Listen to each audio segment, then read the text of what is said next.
Morning. I'm very glad to introduce you. Maybe not introduce because you already know Chris Martinez, who has been here several times. Last time with IBDU, the Filipino king of comedy. Okay. We all know, we all like his film. And of course, I don't have to introduce Anne Curtis, that beautiful and talented actress in the film that everybody likes.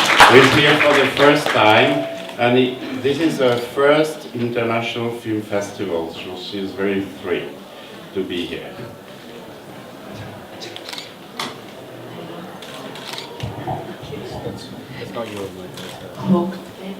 Okay, everybody.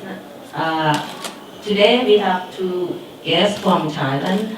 One is some of you might already know him. He first came here a few years ago. Tom Waller. He came here a few years ago with his first feature, My Mindfulness, and now this time he come with the last executioner. And now next to him is the producer Michael Pritchett.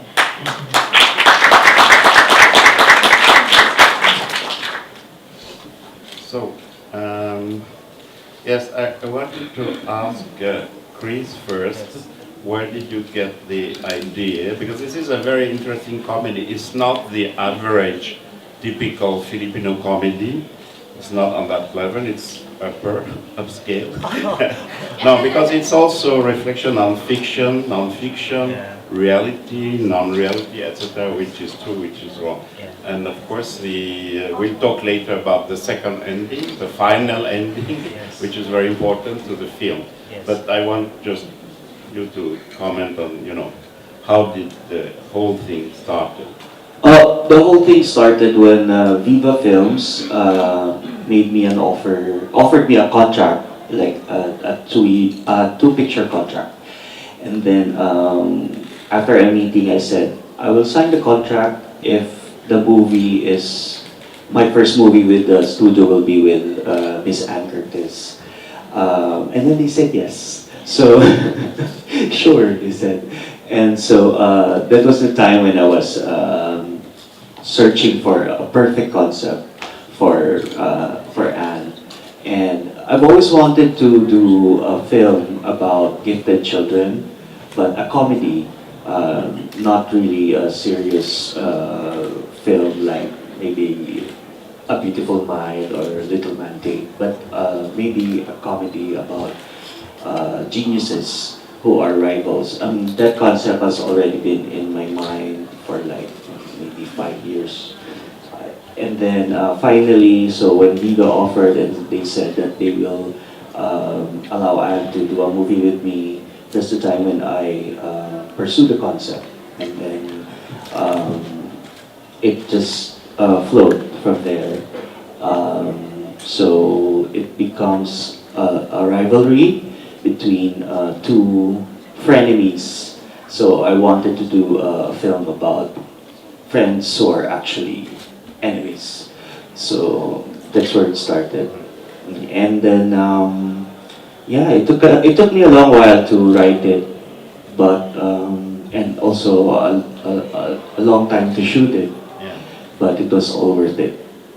Yeah. And it did very well at the box office. It did well. It was #1 in the Philippines when it was shown. It was able to get the #1 spot over Hollywood films during the first week, and it ran for 4 weeks in the movie houses. Yes. Okay. And which is interesting for the foreign audience, because it also looks like a comment on Filipino society today, the parents, the rich one, the poorest one, etc., and the Catholic school. I mean, all the ingredients of modern actual Filipino society are there in a satirical way, which is very, very interesting for us too. Yes, so you see there's a rich family and a poor family, but both they have geniuses as for their children. But when you mentioned about the second ending, because it's actually my way of saying this is a rom-com, but it's not. It's a romantic comedy, but it's not. So, and I've always been fascinated by stories within stories or meta, just like in Babae sa Septic Tank, Yeah. where there are several versions of one story. So, Pirandello.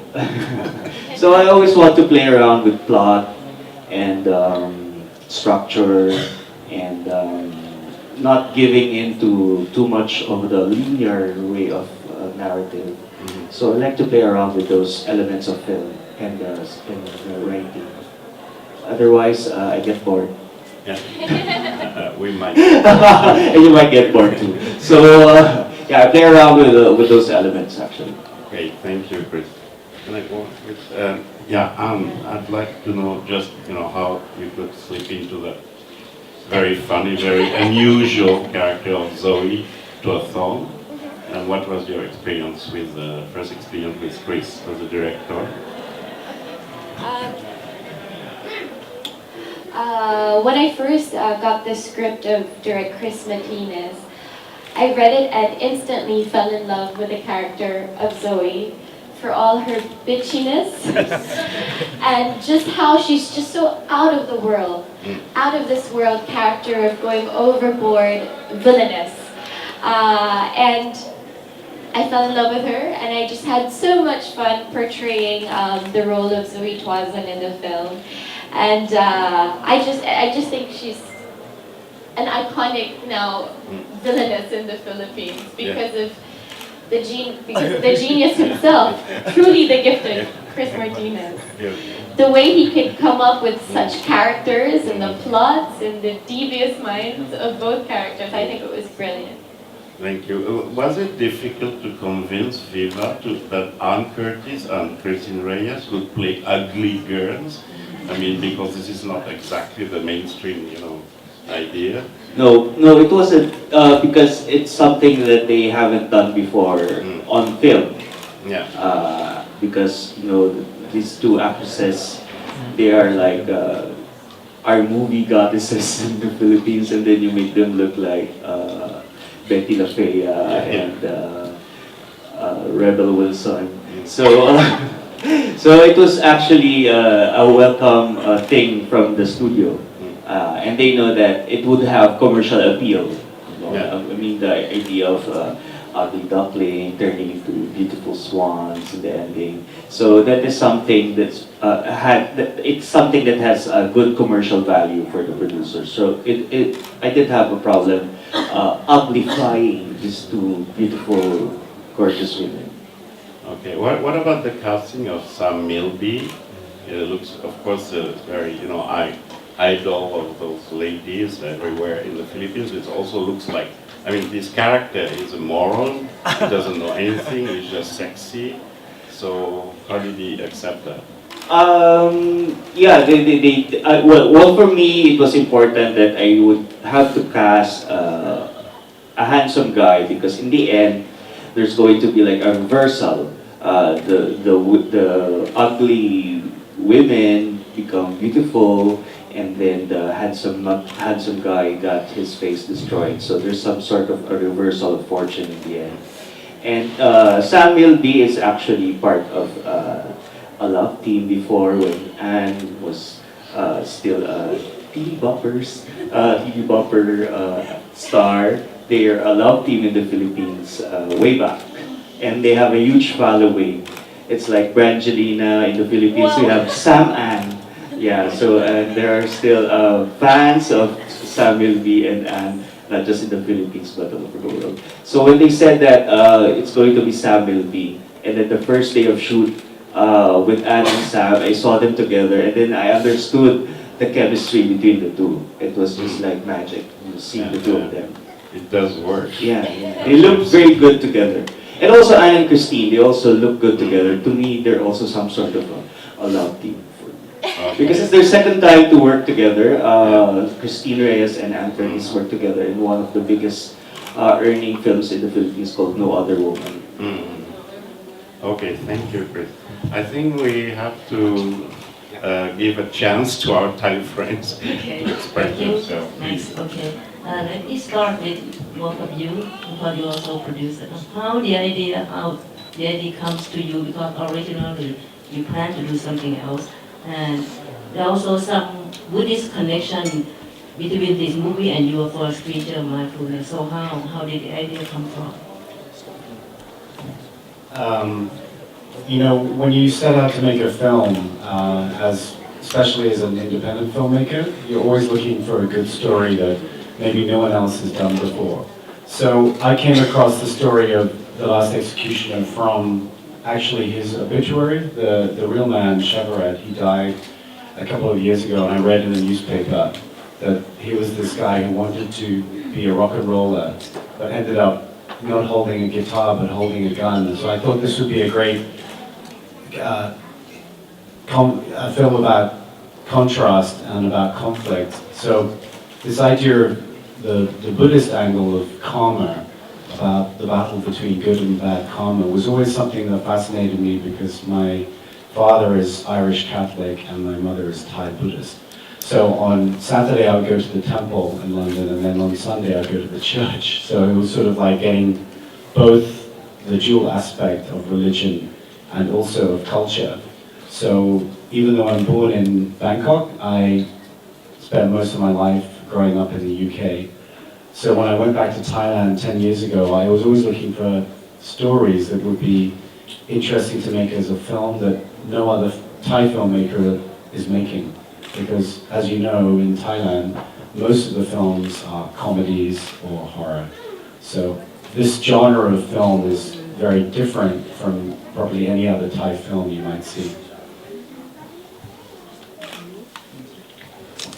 And there's also a local connection to Udine, because I was on the Ties That Bind program here, and Tom had already wanted to make a film about karma and death, and we had a entirely different script. And working through it, we realised there was some problems with that script. And then at the same time, Tom came across his other story, so he came along to one of the script meetings and just sort of threw this on the table and said, "Hey, what about this?" And so in fact, we ended up going in a totally different direction, but nevertheless, we were able to make the film.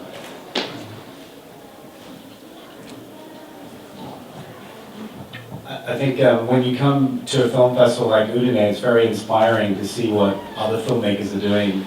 And in a way, you know, if I had come here with Mindfulness and Murder and sort of said to myself, oh, what would be a good film for Udine, I probably would have said to myself, well, don't make anything that everyone else is making, because then you'll have a tough chance of getting into the festival.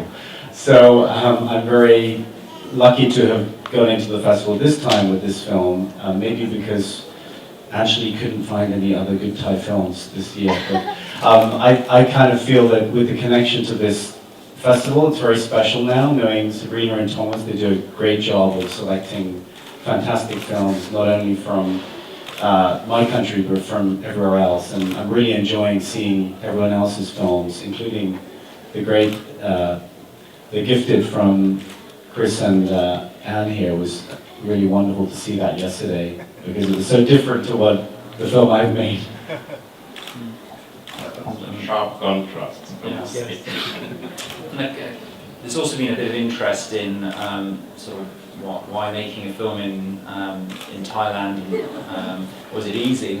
And the answer to that question is that Thailand is very open, like other countries and regions, for international filmmakers. It's encouraged, and it's an easy country to make a film in, because there are very, very experienced and talented people there from the local industry, and frankly we made a film in Thailand in less time than it would take to open a bank account in London now, literally. The red tape is so much less. They go out of their way to help you do stuff. We did have some challenges on the film, which Tom might tell you about. We were delighted on the sort of production to get a permit to film in the prison, but then when Tom went along, brandishing a piece of paper. Yeah, they said you have permission to film in the prison, but you can't bring your actors inside the prison.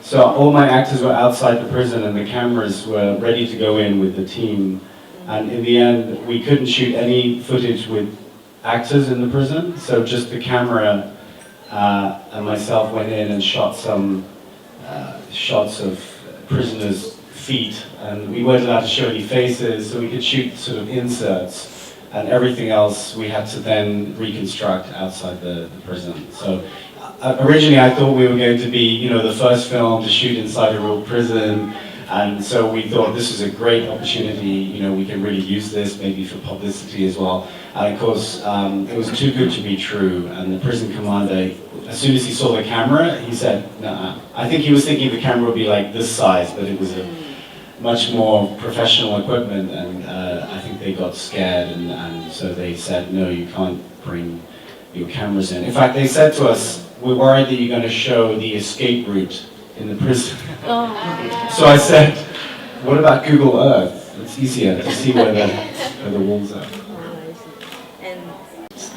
Can you tell me how the movie, how your family was involved with the making of this movie? Because you told me that most of the scenes were shot at your mother's house. And My grandmother's house. yeah, oh my God, your grandmother. And I saw from the credit, there's a boy, actor, who has the same last name as you. There's this thing called nepotism, you probably heard of it. And so everyone in the film is either one of the crew members. I mean, the crew on my films have to appear in the movie at least once. Even Michael plays a role in the film. So everyone has to be on screen as well as behind the camera. And I have two boys, Alex and William, and this was their on-screen debut playing. One was a hostage kid at knife point, and the other boy plays Chavaret's son. So it's just a budget thing, you know. If you have children, why not use them? So and the house, my grandmother's house, is a kind of she passed away some years ago. So, but you know, in Thailand we keep all our ancestors in the attic. So we have a shrine with all the ashes of my family are there, and in fact they make fantastic props. So the whole movie is sort of all the set dressing are actually my real family, just as we used the real pictures of Chavaret's family in the set dressing to show actually some kind of respect for his loved ones. They're also in the movie, so the family gave us permission to use the real pictures of Chavaret as a young man, and these are scattered in the background, and they're sort of intermingled with my family's ancestors and spirits. So the house was used for a lot of the film because the film is period to start with, and there are still old talcum powder bottles from my grandmother's era in the 1980s, and they just were perfect set dressing. So that was the house in the movie, and then the prison was built, the execution room was built in the garden. So actually the whole set was, the whole filming activity was predominantly based around my grandmother's house. So, but movie magic, you don't really know that. And so far, were you successful with the outcome in Thailand?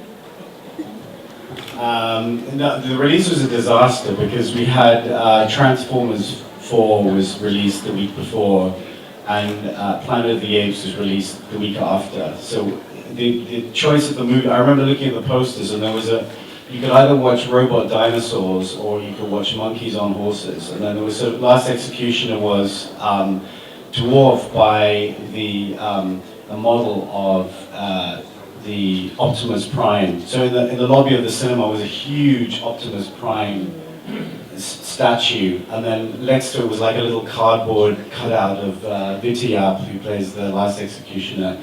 So we had a very tough time trying to release the film because in Thailand the cinemas are controlled by the studios.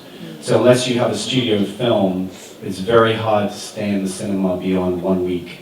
And we got 1 week and that was it, and they were like, okay, you couldn't find the film, and so many people were asking, oh, where can we see this movie, where can we see it? You know, by the time they hear about the movie, it's already gone, and this is a big problem in Thailand. I think right now it's really killing the film industry. I think same problem in the Philippines, exactly. Yeah, It's I very difficult to have a opened serious film. the question from the phone. Yeah. 15 minutes. Any questions?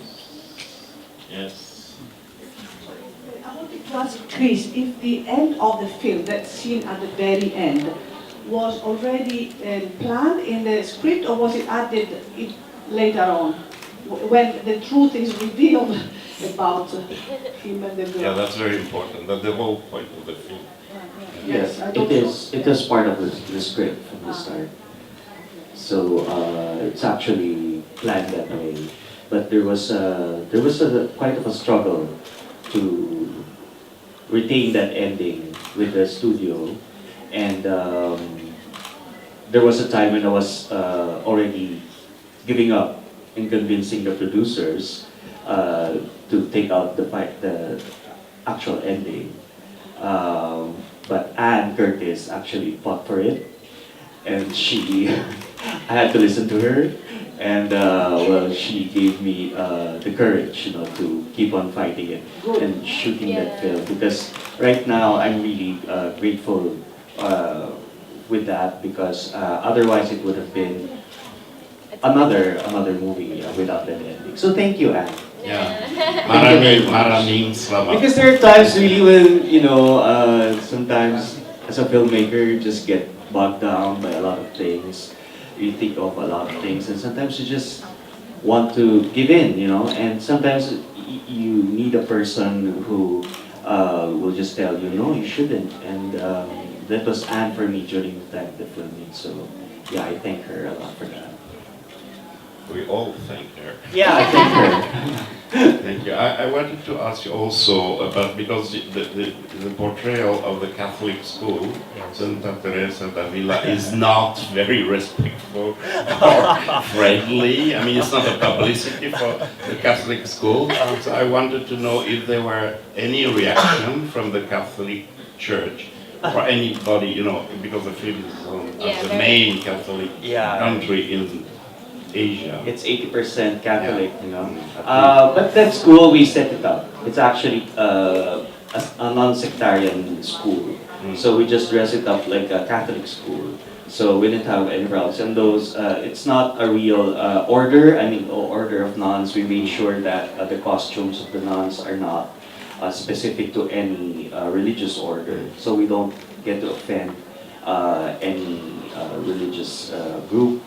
And then St. Teresa, there are a lot of St. Teresa schools all over the Philippines. So it wasn't really a problem. And I think, no, we didn't get any flack from any religious group. So yeah, we're lucky. Yeah, I think so. Yeah. Because I was really wondering. Because they know it's a comedy, I guess. So But still, we got away with it. it's a satire. So, any other questions? So, yeah. No, just hello. Yes. Can I ask? Of course, you can. You may. Can I ask? And she's usually playing a good girl, I think, but in this film, she plays a bad girl. And is it difficult to prepare for a role like that, or do you just walk onto the set and be your real self? Well, I guess that's the beauty of receiving a script so creatively written. You get excited about the character, and I walked on set ready to be the bitch.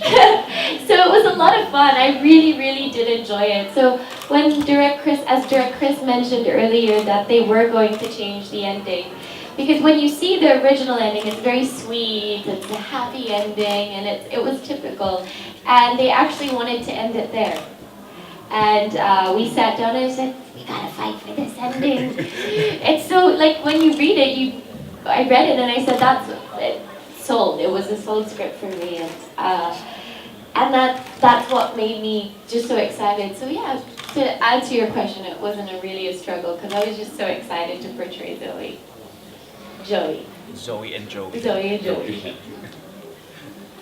Also, I wanted to ask Anne and Chris about, there are some real sexy scenes between and Sam, etc. So, but within the limits of the censorship, how bad is the censorship now for sex in the film, in the mainstream movies? Well, to me, it wasn't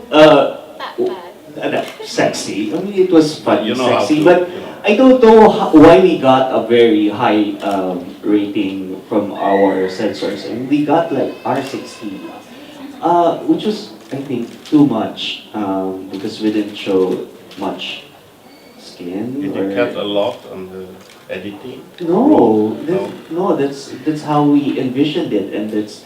I don't know. Maybe it was. I really don't know the reason why we got such a high rating because we were gunning for something like parental guidance or maybe R13, but we got like R16. So I don't know what. Maybe it's the shotgun, but even that to me was funny. Okay, thank you.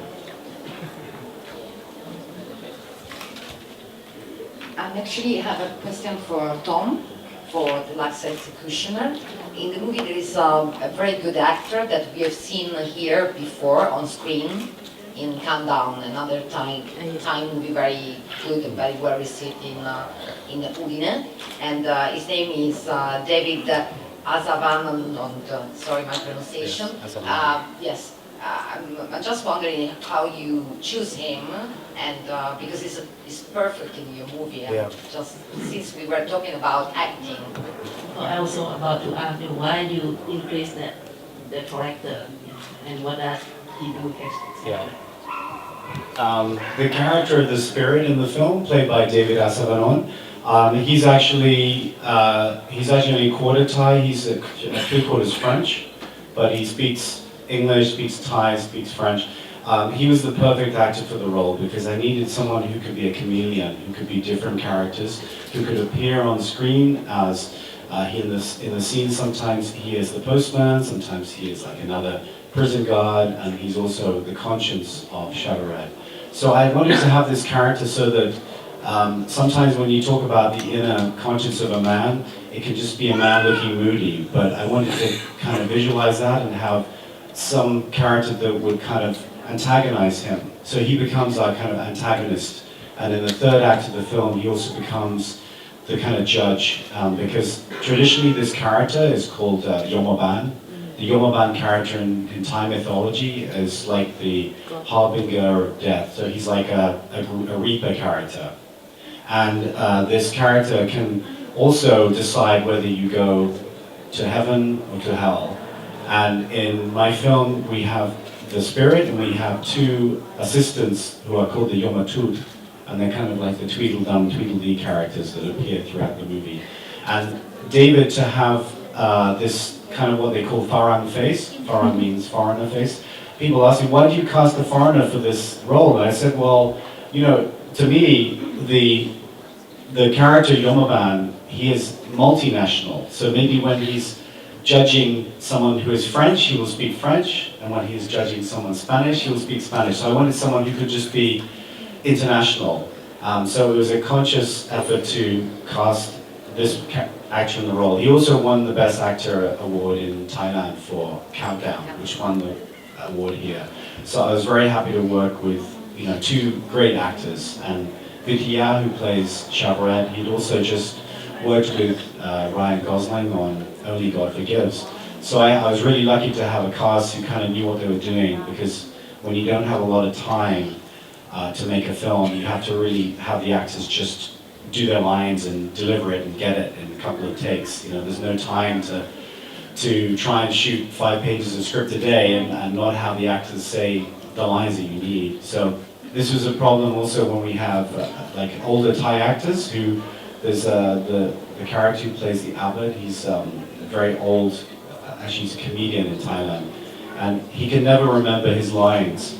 So I would always have to tell him the premise of the scene, and then he would just make it up as he goes along. So every take is different, but it's also one of the funny aspects of the film is he provides the light relief, the abbot character.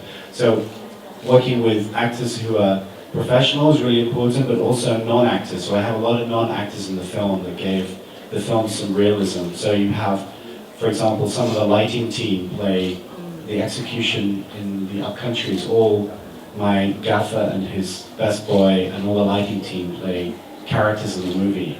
And I think that's why they're so effective, is because they are a team and they look like a team. So I really enjoyed working with non-actors as well.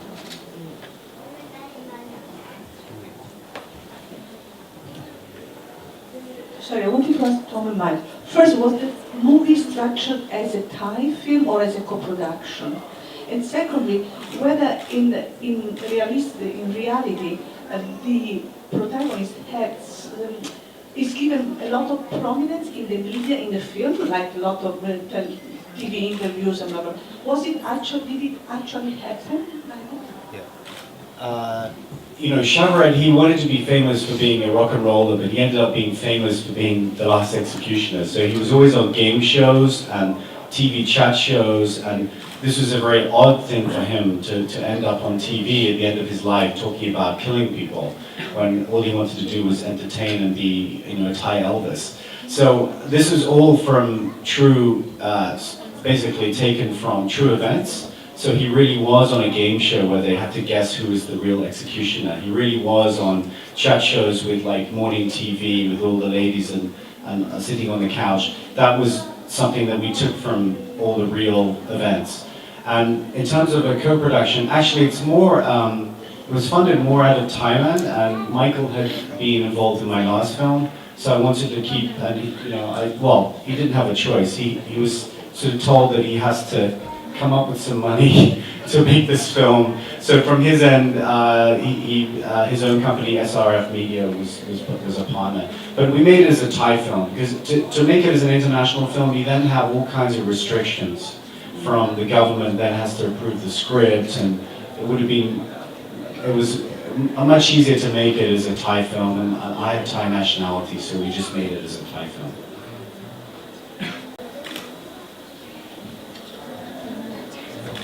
Actually, I have a question for Chris and Anne, because I'd love to know how was the box office of your movie in Manila in the Philippines, just to let us understand how popular is your comedy there. I mean, my brand of comedy is, as Max said, you know, it's not the usual. So, because in the Philippines, you have comedies that are more, what do you say? Slapstick or accessible, more accessible. Yeah, so those are the ones that really make like 400, 500 billion, This type of comedy, and I think the producers and even actors and a lot of people in the industry know that it's not gonna make like 200 or maybe 200, but not 400. They know that when they get me, they will not reach that kind of level, but they will get a good film, something they can be maybe happy about.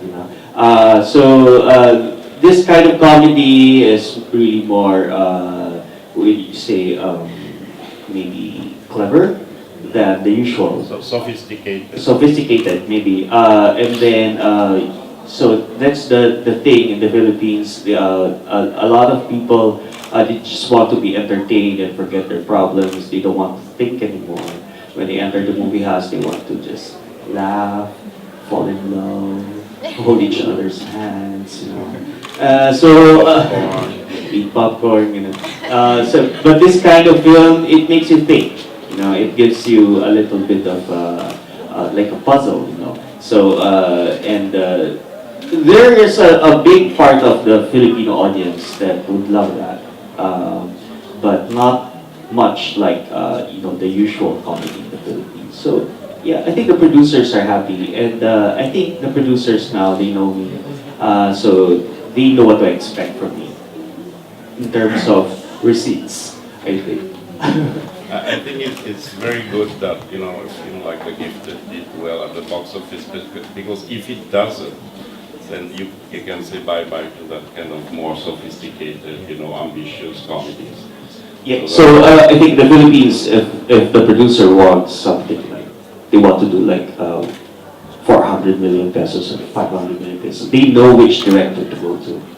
So, and for me, maybe they would expect something like 100, 150, 200, maybe possibly. But you know, there are directors in the Philippines like direct Ramas, you know, who would really, you know, pull in the box office and really make a lot of money for the producers. So I think the industry knows what this director can deliver, what this director can give you, what this director can give you in terms of receipts. So I think because it's a very small industry, so they know. I think maybe you should show once a film like Sister Akas or something like that to know So exactly you get what's a the basic grading idea. of the Yeah, very why low not? artistic level. Any other questions? If not, maybe I gonna ask the question for both Yeah. movies. What is your next project for Tom and Chris?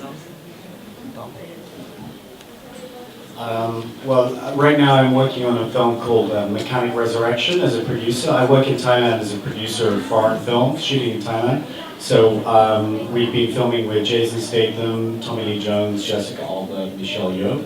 The whole film was shot in Thailand, so it's been fun doing that.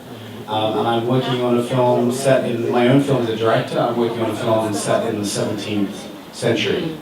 So Michael has to go and find the money.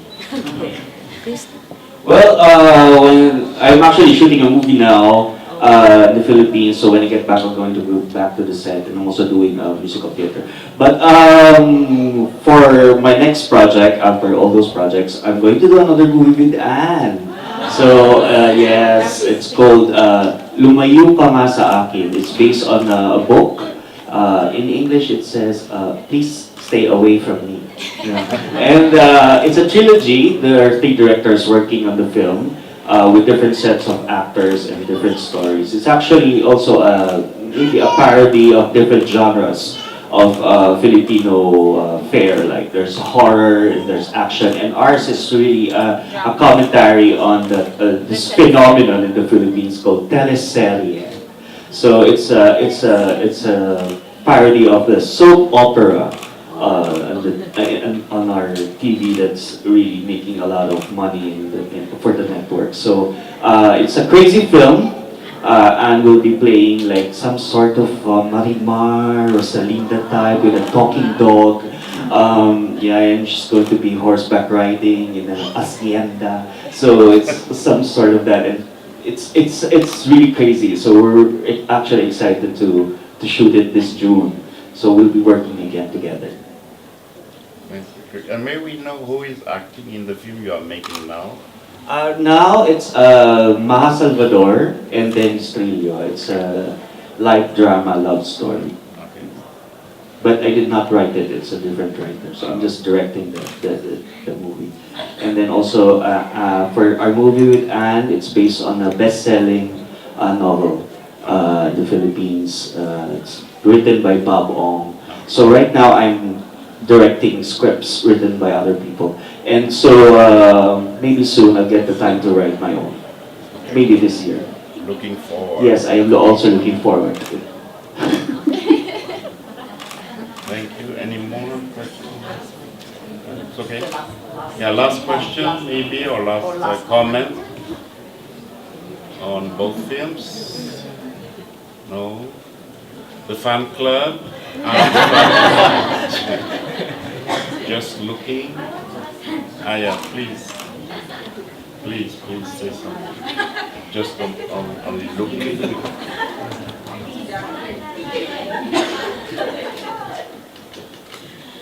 Miss Anne, I would just like to know, and every one of us here, if the next project with Direct Chris Martinez, you will also be here in Udine at that time. I will be stalking you again. For sure. Early. Hope so. We hope so. Yeah. Thank you. Thank you po. We'll finish the movie first. And then Sabrina and Max will see. Thank you. Yeah. Thank you. No more? Okay. So thank you very much for